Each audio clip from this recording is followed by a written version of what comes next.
poder cumplir nuestros roles. Por las llagas de Jesús. Creo que muchos de los problemas que vivimos en nuestra sociedad hoy, mis dolencias Él llevó.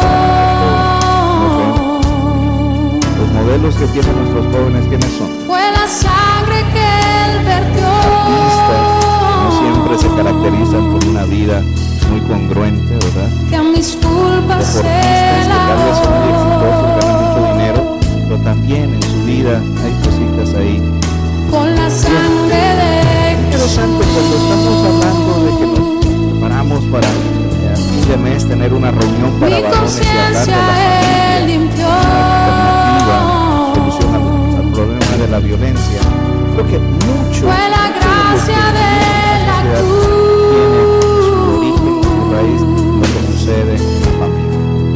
Que mi libertad Grandes, pastor, esto ya lo estoy escuchando muy tarde, o tal vez Por los siglos de los siglos, al Cordero alabaré, ya casados con todos los redimidos, junto al trono yo estaré.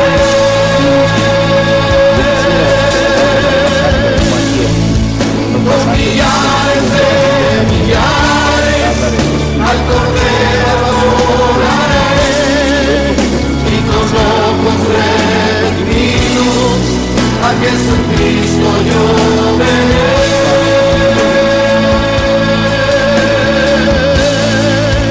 Por los siglos de los siglos, al Cordero alabaré, con todos los redimidos, junto al trono yo estaré.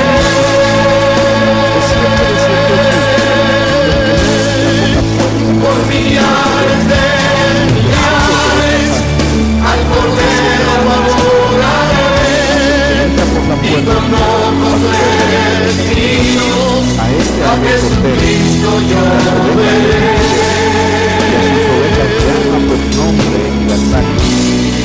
A Jesucristo yo veré.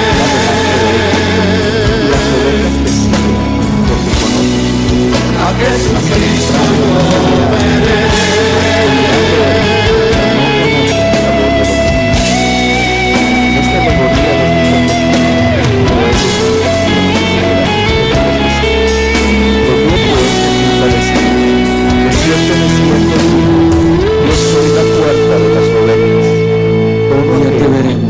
Todos los que antes de mí vinieron, ladrones son y salteadores, ese día. pero no los oyeron las ovejas. Yo soy la puerta, el que por mí entrare será salvo, y entrará y saldrá y hallará paz. El ladrón no viene sino para hurtar y matar y destruir. Yo he venido para que tengan vida. Más suerte que la vida es su amor, más fuerte que la muerte, su salvación, su misericordia nunca terminará. Más basta que el cielo, más ancha que el mar. Porque es asalariado y no le importa.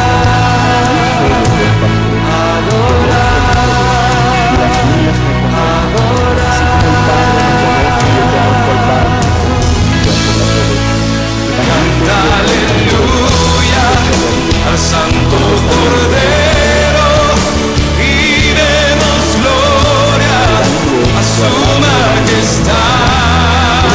Brindemos honra al gran Dios eterno, sea exaltado por la eternidad.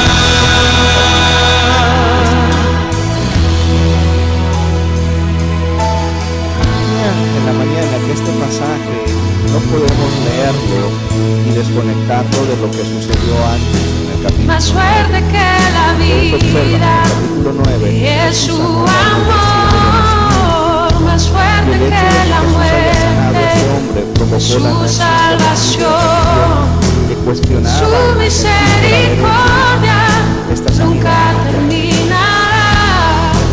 Más basta que el cielo, más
Cuando nosotros seguimos el liderazgo de los fariseos, podemos errar en nuestra función de líderes de nuestros hogares.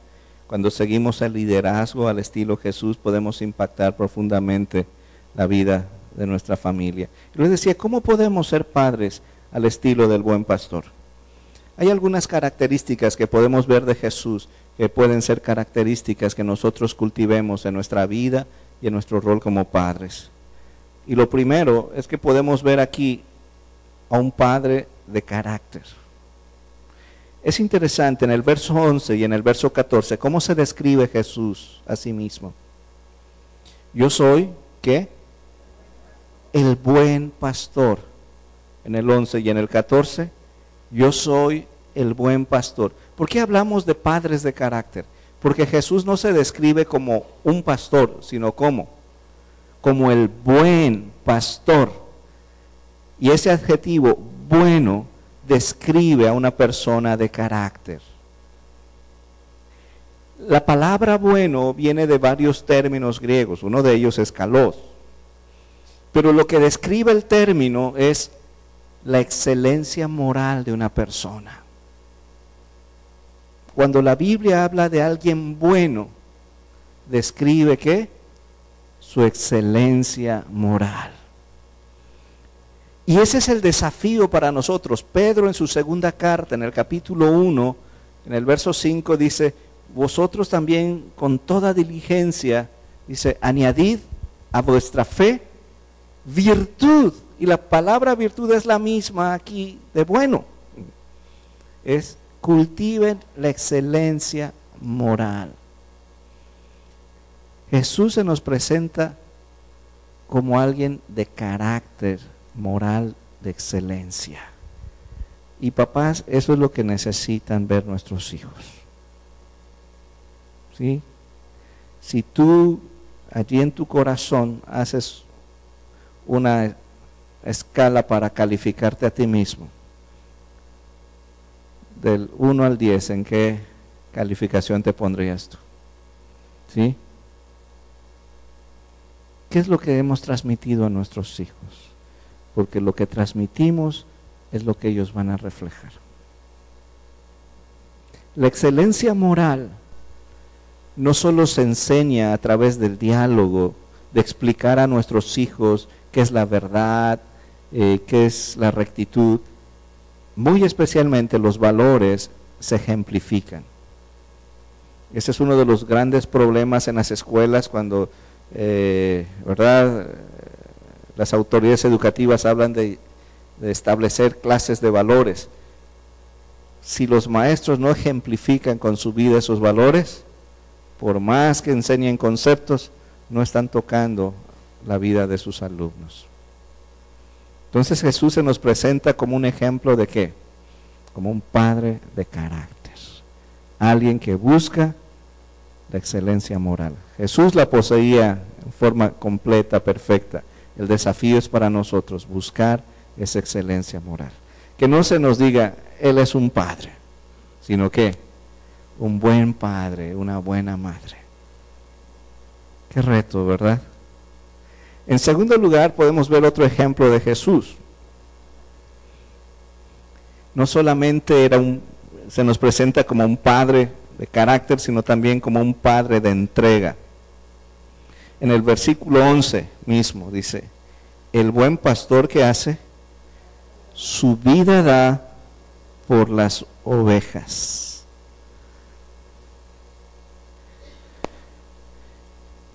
Qué interesante.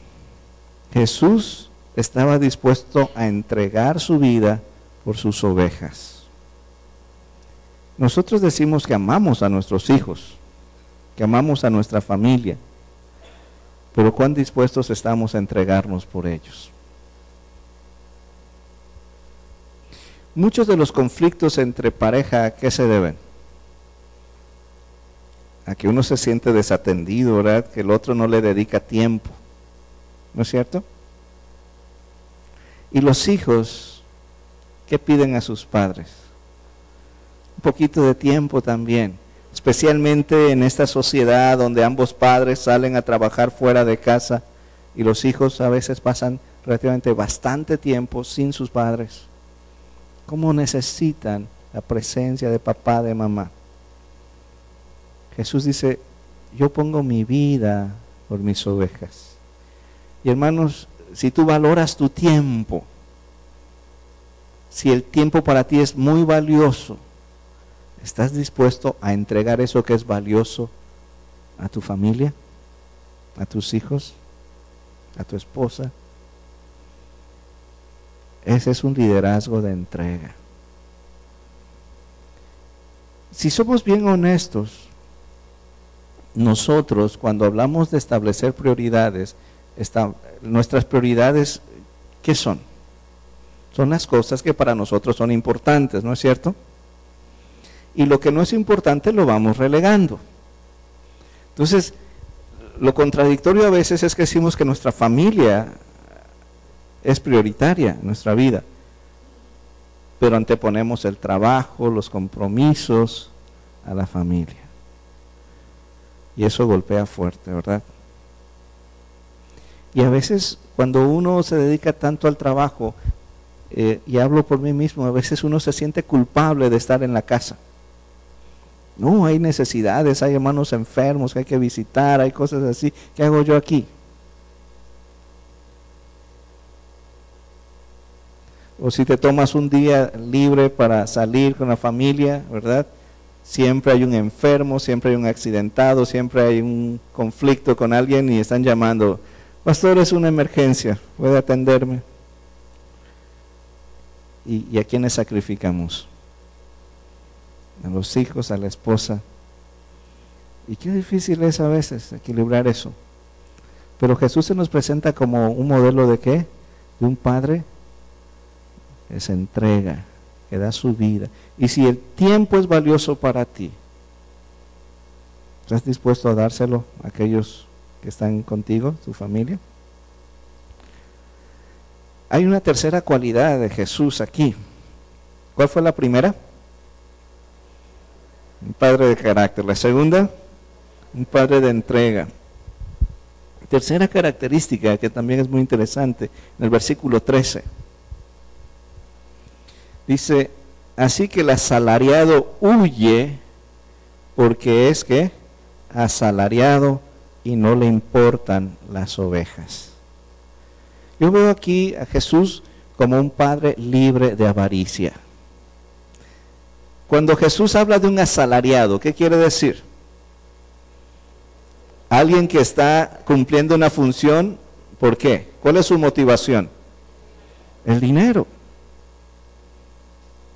Ciertamente la motivación económica puede ser una motivación poderosa en nuestra vida, porque suple necesidades. Pero al final de cuentas, la motivación económica no es la más grande ni la más poderosa en la vida humana. Y se han hecho muchos estudios de diferentes tipos en universidades para ver hasta dónde el factor económico es la motivación más fuerte. Y han encontrado que no. Hay gente, ¿verdad?, que los motivan con dinero y lo que han hallado, que para tareas comunes la motivación económica a veces sí cobra mucha importancia. Pero mientras más difícil es la tarea, mientras más entendimiento y conocimiento requiere la tarea, el factor económico deja de ser una gran motivación. Interesante. Jesús nos contrasta aquí a alguien que cumple funciones solo por un beneficio económico. Eso lo podemos aplicar. ¿Cuántas veces damos nuestro tiempo, nuestro esfuerzo solo por acumular cosas materiales? ¿Qué pasa con esas cosas materiales, hermanos? Pensemos un momentito. Muy bien, ahí se quedan, ¿verdad? Se quedan porque a veces, si son niños y les damos muchas cosas materiales, los niños, ¿qué pasa? Lo juegan un momentito por la emoción y después de unos días se pasó todo el entusiasmo y ahí queda en el rincón. ¿No es cierto? ¿Cuántos tienen niños pequeños? ¿Sucede eso? Porque lo que es nuevo es novedoso, es emocionante, pero ya después de un rato pasó el efecto y ahí queda. Y a veces nos desvivimos tanto por esas cosas. Y Jesús se nos presenta como un ejemplo de líder, padre, libre de avaricia, esa actitud materialista. Hay muchas cosas más valiosas, hermanos, que podemos compartir con nuestra familia. Créanme que a veces platico con mi esposa, Estefanía, que es la que está cerca ahora. Y a Estefanía le decía, mira hija, cuando yo crecí, vivíamos en una colonia a las orillas de la ciudad de Mérida, donde no había luz, no había agua. ¿Y qué hacíamos en la noche? Pues sentarnos a platicar con nuestros papás. ¿Sí? Pero ahora que tenemos luz, que tenemos agua, ¿verdad? Cada quien está en su cuarto, cada quien con su computadora, y todos desconectados. ¿Sí? ¿Cómo las cosas materiales nos pueden separar? Y a veces un estilo de vida más sencillo puede unirnos más profundamente. Y que vemos a Jesús como un modelo, ¿verdad? En cuestiones de liderazgo y muy especialmente tratando de aplicarlo a la vida familiar. Y hemos dicho 3 cosas. ¿Cuál fue? Un padre de carácter, de entrega, un padre libre de ¿qué? Avaricia. Hay un cuarto elemento aquí, en el verso 12. Dice, mas el asalariado y que no es el pastor, de quien no son propias las ovejas, ve venir al lobo y deja las ovejas y huye, y el lobo arrebata las ovejas y las dispersa. Jesús aquí se nos presenta como un padre que enfrenta los peligros, que enfrenta los retos. Uno de los problemas que observamos dentro de las familias es que a veces los varones delegamos responsabilidades que nos corresponden en nuestras esposas y nos acostumbramos a que ellas resuelvan los problemas, ¿no es cierto? ¿Qué dicen las señoras? Yo pensé que iba a escuchar un amén así bien fuerte. Pero a veces, como ellas resuelven muchas cosas, se nos hace muy cómodo decir, bueno, adelante, ¿verdad? Pero Jesús aquí se presenta como un padre que asume los retos, los peligros para proteger a sus ovejas. ¿Qué implicaciones puede tener eso para la vida familiar? ¿Cómo lo aplicarían ustedes, varones? ¿Cómo defenderían, cómo protegerían a sus hijos? Bueno, esa es una forma, acercarlos a la iglesia. Pero ¿qué más allá en la casa? Practicar. Ajá. Bien. ¿Cuántos de ustedes conocen a los amigos de sus hijos? Muy bien. Pero saben, yo puedo ver a los amigos de mis hijos, pero a veces no conozco a los amigos del amigo de mis hijos. Y puedo decir, no, este niño, su familia es una familia bien, pero a veces los amiguitos del amiguito son diferentes. Y por allí comienzan a veces a conectarse con otras influencias. Tú puedes detectar los riesgos, los peligros a los que se pueden exponer tus hijos. ¿Ves? Algo que a mí me impactó fue cuando tuvimos la conferencia sobre adicciones. Ver cómo nuestros hijos están en graves peligros que a veces como papás pensamos que nuestros hijos nunca pasarán por esas situaciones. Y más cuando venimos a la iglesia pensamos que están vacunados e inmunizados contra esas tentaciones. Pero no, papás, aunque sus hijos vengan a la iglesia, están en riesgo. ¿Sí? Y puedes tú detectar el peligro y hablar con ellos y luchar por ellos para protegerlos. Algo que tienen que proteger mucho, papás, es la mente de sus hijos, su manera de pensar. Porque saben, nuestros jóvenes vienen al templo, pero piensan con la mente del mundo. Porque sus conversaciones con sus amigos, lo que reciben en la escuela, lo que a veces como papás enseñamos en la casa, es diferente. Entonces, cuando enfrentan los problemas, cuando tratan de resolver problemas, no aplican los principios de la palabra, sino aplican los métodos del mundo. Entonces, tenemos que proteger la mente de nuestros hijos, no tratar de encapsularlos ahí, ¿verdad? Y aislarlos de todo, sino darles las armas, las herramientas para que ellos puedan discernir entre lo bueno y lo malo. Y eso parte de una enseñanza sólida de la palabra de Dios. Vemos a Jesús que Él asumía, enfrentaba los peligros y protegía a sus ovejas. Nosotros como padres tenemos esa responsabilidad. Bien, ¿qué cosas hemos dicho aquí? El ejemplo de Jesús, ¿verdad?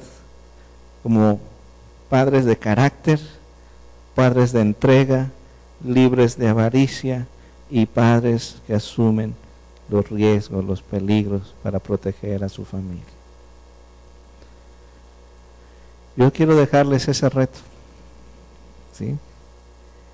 Y ojalá todos los que estamos aquí podamos ver a Jesús como ese modelo. Podamos hacer un firme compromiso, decir, sí, yo quiero ser como Él.